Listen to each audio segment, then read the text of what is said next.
اچھا، اس میں جو ایک ہمیں پازیٹیو فیز نظر آیا وہ پازیٹیو فیز ہمیں کنسٹرکشن سیکٹر میں نظر آیا، باوجود اس کے کہ جو 1.5 سے 2 سال پہلے 2022 میں جو گورنمنٹ کی تبدیلی کے بعد سے جو ایک ملکی صورتحال ہے، اوور آل سچویشن بڑا برا ہے، کاروباری لحاظ سے بات کی جائے، دیگر لحاظ سے بات کی جائے، لیکن کنسٹرکشن سیکٹر میں جو ہے نا اس کا اتنا ہٹ آیا ہو نہ ہو، لیکن اس میں سیل پرچیزنگ کا جو معاملہ ہے وہ بڑی تیزی سے اب بھی چل رہا ہے۔ وجہ اس کی یہ ہے کہ کنسٹرکشن کاسٹ دن بدن بڑھ رہی ہے۔ بسم اللہ الرحمن الرحیم، السلام علیکم۔ آج ہم ڈسکس کریں گے اسکیم 33 کو۔ اسکیم 33 جس سے گلزار ہجری کے نام سے بھی جانا جاتا ہے، ہمارے بہت سارے ویورز ایسے بھی ہوں گے جو اس نام سے یقینی طور پہ واقف بھی ہوں گے، اور کچھ تو ایسے بھی ہوں گے جو اس اسکیم کے رہائشی ہوں گے۔ مقصد اس ویڈیو کو بنانے کا وہ تمام تر آڈینس ہے، وہ حضرات ہیں جو اپنی مصروفیات کی وجہ سے ٹائم نہیں نکال پاتے، اور جو شہر کے مختلف حصوں میں رہتے ہیں، اور کچھ اوورسیز حضرات بھی ہوں گے اس ویڈیو کو دیکھنے والے، جو انویسٹمنٹ اپرچونیٹیز کو ڈھونڈ رہے ہوتے ہیں کہ کہاں پہ ہماری انویسٹمنٹ سیکیور ہو سکتی ہے، کہاں پر کراچی کے کون سی اسکیم پہ ہمیں انویسٹ کرنا چاہیے، اور اگر ہم انویسٹ کرتے ہیں تو فوری طور پہ اس سے ہم کیا کیا بینیفٹ اس میں سے ہم حاصل کر سکتے ہیں۔ تو بہت ساری چیزیں انشاءاللہ اس میں ڈسکس کریں گے، اور مین جو اس میں اس اسکیم کی میں اگر بات کروں، اس کی لوکیلٹی ہے۔ یہ اسکیم سمجھ لیں کہ ابھی کراچی کا ایک دل بننے جا رہا ہے، یا بہت سارے معنوں میں یہ ایک سینٹر بن چکا ہے کراچی کا، خاص کر اس وقت سے جب سے سپر ہائی وے M9 کے اوپر بہت سارے پروجیکٹس آنا شروع ہو گئے ہیں، جس میں نامور جو ہے بحریہ ٹاؤن ہے، اور دیگر نامور بلڈرز کے جو ہے نا پروجیکٹس M9 میں آنا شروع ہوئے ہیں۔ اس کے بعد تو یہ اسکیم 33 کی جو مارکیٹ کی جو ایک گروتھ ہے، اس تیزی سے پچھلے 5-6 سالوں میں بڑھی ہے، جس کا جو ہے نا آپ اس سے پہلے مطلب کبھی اتنی مارکیٹ اس کی نہیں گئی۔ اگرچہ 1.5-2 سال سے جو ایک اکنامک سچویشن ہے، ملکی جو پولیٹیکل سچویشن ہے، اس میں اس کی مارکیٹ کسی نہ کسی حد تک رکی رہی، اور کچھ سیکٹرز ایسے ہو سکتے ہیں جس میں مارکیٹ ڈکلائن بھی ہوئی ہے، لیکن اس کے باوجود آج بھی یہ اسکیم بہت زیادہ اٹریکٹیو ہے ان تمام تر لوگوں کے لیے جو اپنی ایک رہائشی ایک گھر کے طور پہ مطلب ایک وہ چاہتے ہیں کہ ان کا ایک بہترین گھر ہو، اور ان لوگوں کے لیے بھی بہت بہترین ہے جو انویسٹمنٹ پوائنٹ آف ویو سے اس اسکیم کو دیکھ رہے ہوں، نسبتاً ان تمام تر سوسائٹیز کے جو M9 پہ واقع ہیں، جو اسکیم 45 کے ہے۔ اس کی بنیادی وجہ یہ ہے، یہ اسکیم اس سے اگر ہم ڈسٹنس دیکھیں، تمام تر وہ چیزیں جو انسانی ضروریات کے لیے بہت بنیادی حیثیت رکھتی ہیں، جس میں ہاسپٹلز ہیں، جس طرح اسکیم 33 میں بڑے نامور جو ہے نا انٹرنیشنل معیار کے جو ہاسپٹلز ہے، ڈاؤ ہاسپٹل ہے، اس کے بعد کرن ہاسپٹل ہے، میمن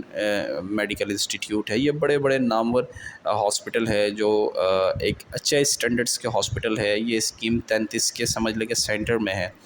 اور اس کے بعد اگر ہم بات کریں، کراچی یونیورسٹی بالکل اس سے ایڈجسنٹ ہے، اور اس کے علاوہ ایئرپورٹ، یہاں ایئرپورٹ کی اگر ہم بات کریں چند کلومیٹر کے ڈسٹنس پہ یہ ایئرپورٹ پڑتا ہے۔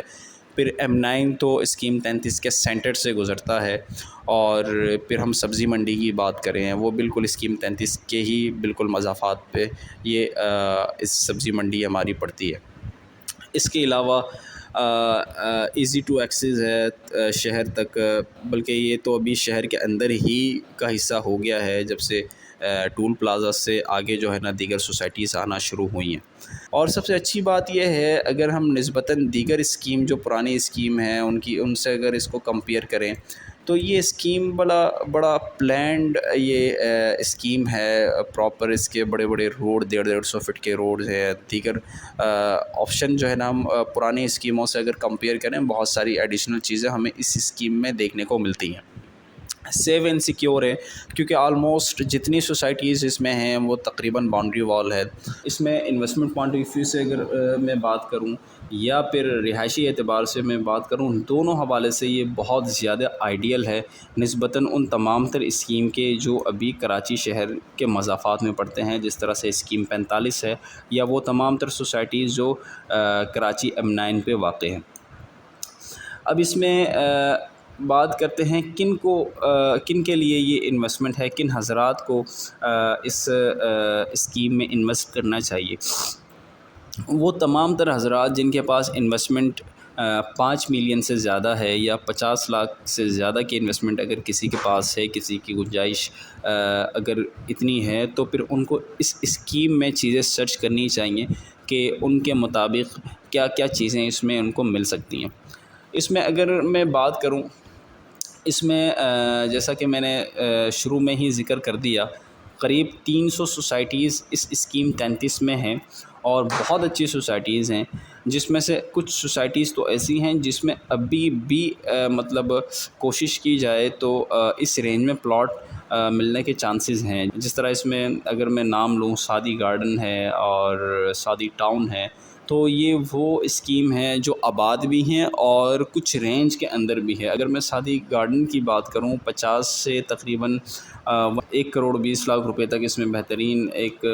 پلاٹ مل جاتا ہے۔ سعدی ٹاؤن کی اگر میں بات کروں تو 60 لاکھ سے تقریباً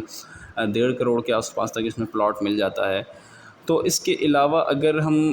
اس میں ایک کانسیپٹ دوسرا اسٹارٹ ہو گیا ہے پلاٹ کے ساتھ ساتھ پورشن کا بھی، جو باؤنڈری وال سوسائٹیز بہت ساری اس میں ہیں، جس طرح سعدی ٹاؤن ہے اور کیپٹل ہے، ان تمام تو سوسائٹیوں میں جو آباد ہو چکے ہیں، اس میں ابھی ایک کانسیپٹ جو ہے نا پورشن کا بھی اسٹارٹ ہو گیا ہے۔ اس میں فلیٹس بن رہے ہیں، پورشن سیل ہو رہے ہیں۔ تو اگر کوئی شخص جس کے پاس انویسٹمنٹ 50 کے آس پاس بھی ہے، تو وہ اپنے ان بنے بنائے پورشن کی طرف بھی ان کے پاس وہ ہے کہ وہ اس میں پرچیزنگ کریں۔ کچھ نامور سوسائٹیز ہیں جن کی جس طرح میں بات کروں، کیپٹل سوسائٹی ہے، Saadi town, Saadi garden, PS city, تو یہ تمام تر اسکیم، یہ تمام تر سوسائٹیز جو ہیں اسکیم 33 میں پڑتی ہیں۔ اچھا، اس میں جو ایک ہمیں پازیٹیو فیز نظر آیا، وہ پازیٹیو فیز ہمیں کنسٹرکشن سیکٹر میں نظر آیا، باوجود اس کے کہ جو 1.5 سے 2 سال پہلے 2022 میں جو گورنمنٹ کی تبدیلی کے بعد سے جو ایک ملکی صورتحال ہے، اوورال سچویشن بڑا برا ہے، کاروباری لحاظ سے بات کی جائے، دیگر لحاظ سے بات کی جائے، لیکن کنسٹرکشن سیکٹر میں جو ہے نا اس کا اتنا ہٹ آیا ہو نہ ہو، لیکن اس میں سیل پرچیزنگ کا جو معاملہ ہے وہ بڑی تیزی سے اب بھی چل رہا ہے۔ وجہ اس کی یہ ہے کہ کنسٹرکشن کاسٹ دن بدن بڑھ رہی ہے۔ ایک انویسٹر جو پلاٹ کی پرچیزنگ کے بعد اس میں تمام تر چیزیں کنسٹرکشن کے حوالے سے سٹارٹ کر کے اینڈ تک وہ جو ایک ٹائم پیریڈ ہوتا ہے سال 6 مہینے کا، اس میں بھی تقریباً ہم کنسٹرکشن کاسٹ کا ڈفرینس نکالیں وہ بھی لاکھوں روپے کا ہوتا ہے۔ تو چونکہ پبلک کو ایک ریڈی ٹو موو چیز چاہیے ہوتی ہے، ہر انسان اپنی آسانی چاہ رہا ہوتا ہے کہ اس کو چیز بنی بنائی مل جائے، تو اس لیے جو کنسٹرکٹڈ چیزیں ہیں اس میں اپارٹمنٹس ہیں، ریڈی ٹو موو پورشن ہیں اور اس کے علاوہ ولاز وغیرہ ہیں، تو ان کی لیکویڈیٹی نسبتاً زیادہ بہتر ہے بجائے کہ جو جس طرح سے اوپن پلاٹ ہے جس کی مارکیٹ ابھی ایک گراوٹ کا شکار ہے یا پھر رکی ہوئی ہے۔ اسکیم 33 کے حوالے سے کسی بھی قسم کی معلومات اگر آپ کو چاہیے ہو، چاہے وہ پراپرٹی کی سیل پرچیز کے حوالے سے ہو یا پراپرٹی کو کنسٹرکٹ کرنے کے حوالے سے ہو، کنسٹرکشن کسی بھی قسم کی ہو سکتی ہے، وہ برانڈ نیو کنسٹرکشن ہو، رینوویشن ہو یا کسی بھی طرح کی ماڈیفکیشن کے حوالے سے کوئی بھی اگر آپ کو معلومات چاہیے، آپ ان دیے گئے نمبرز پر رابطہ کر سکتے ہیں۔ السلام علیکم ورحمۃ اللہ۔